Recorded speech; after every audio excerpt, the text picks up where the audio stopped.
Welcome back. In just a moment, we're going to bring in our legal panel for their take on today's hearing and where we stand in this impeachment inquiry and soon to be, I believe, trial. But first, more on the hearing today itself. In this clip, we hear more from University of North Carolina law professor Michel Gerard, who called President Trump's actions the worst misconduct of any American president. What it would mean if, given the facts, President Trump was not impeached. If what we're talking about is not impeachable, then nothing is impeachable. This is precisely the misconduct that the framers created a constitution, including impeachment, to protect against.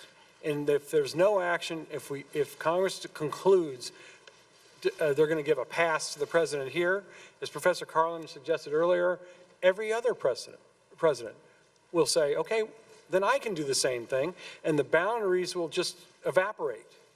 And those boundaries are set up by the Constitution, and we may be witnessing, unfortunately, their erosion.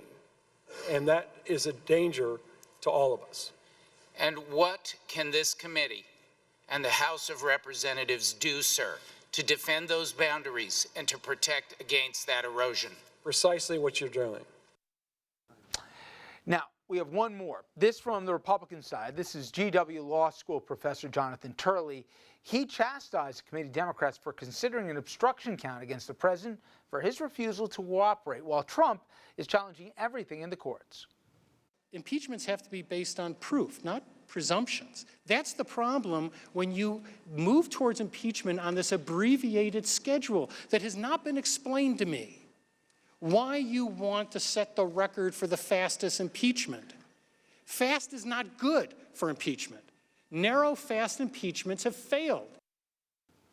All right, let's see what our legal panel thought of today's hearing and the overall impeachment process. James Kousouros, criminal defense attorney in Manhattan, sits on the board of directors at the New York City Criminal Bar Association, frequently lecturing at New York Law School, the bar associations in Queens and New York City. Doug von Oiste, founding partner of Karsten von Oiste, focusing on corporate misconduct. And by the way, a George Washington University graduate himself. He's also one of the Legal 500, one of those influential trial lawyers in the nation. Mayo Bartlett, an attorney at the law offices of Mayo Bartlett PLC. He's also former chief of the Bias Crimes Unit at the Westchester County DA's office. We'll get into that. All three of the guys, former prosecutors in their prior lives. Okay,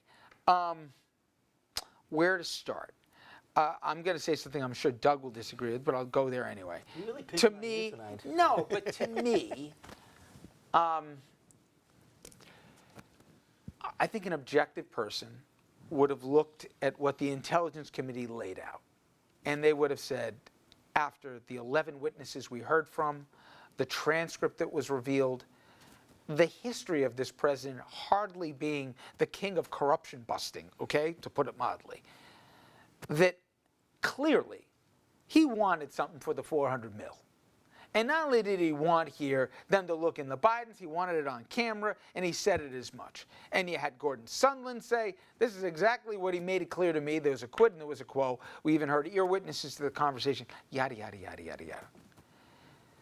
My point is, if at that point, and he did this call to Zelensky, the Ukrainian president, literally the day after Mueller testified with what he asked Russia to do, and he did it again. If this isn't a standard that we're going to hold this president to account, and to say, as the founding fathers laid out clearly, we can even bring up the graphic if you want, guys, people like George Washington and Madison and Hamilton and Adams and Jefferson, that this is the stuff they were afraid of when they founded this country. Then where is the line? I mean, I know you two guys agree. Do you agree with me that we've reached a line that you have to hold him to account? Maybe there won't be the votes in the Senate, but you at least have to go through the process to say, you can't do what you did. You cannot abuse your office, and you cannot use your office here and taxpayer appropriated money for an ally just to feather your own political nest. So what I've been told is that in politics, you never get something for nothing. And what I think that's missing from this conversation is this what he's done, is that something that has been done in the past?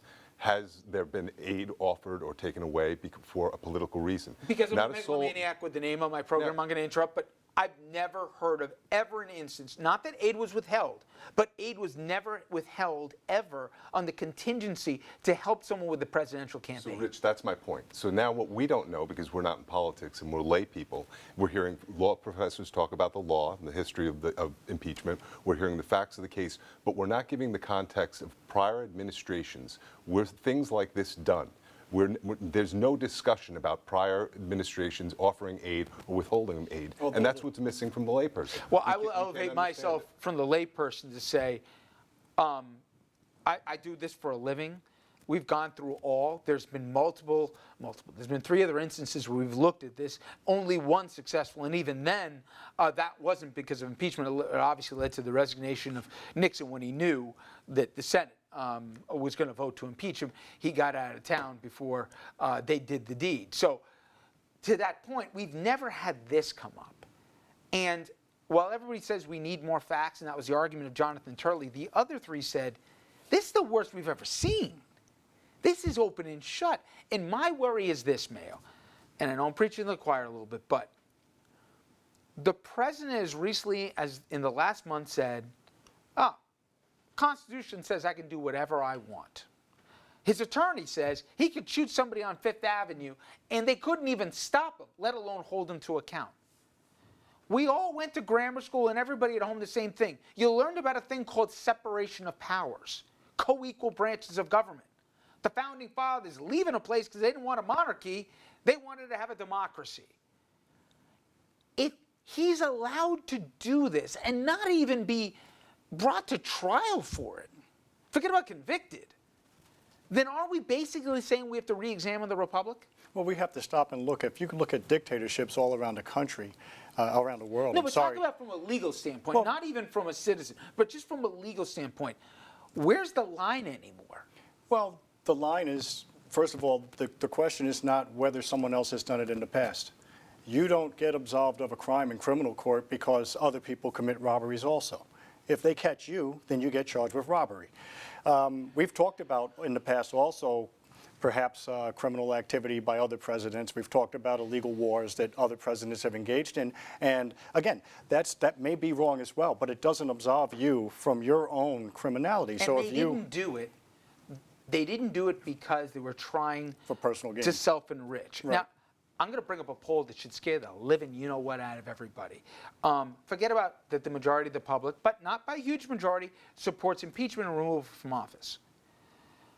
Registered Republicans were asked if they had to choose the better president between Lincoln, Abraham Lincoln, okay, the guy who ended slavery, you remember him? The guy, stopped won the Civil War, he's got the monument, the whole, okay. Him and Trump head-to-head, registered Republicans choose the Donald. Now, I say that because when you go before a trial, Jimmy, you have to consider the jury that you're presenting to and the climate, I guess, that you're presenting in. Advice for the Democrats, should they keep this thing narrow to the Ukraine only, or should they say, we got to widen this because there's other witnesses we want to hear from, there's other evidence we'd like to have submitted, we might need to take this longer and have more charges than just the one? Well, I'm a proponent of discovery and investigation, and you've gone this far. So I would think that from an investigatory standpoint, you should find out what else is out there.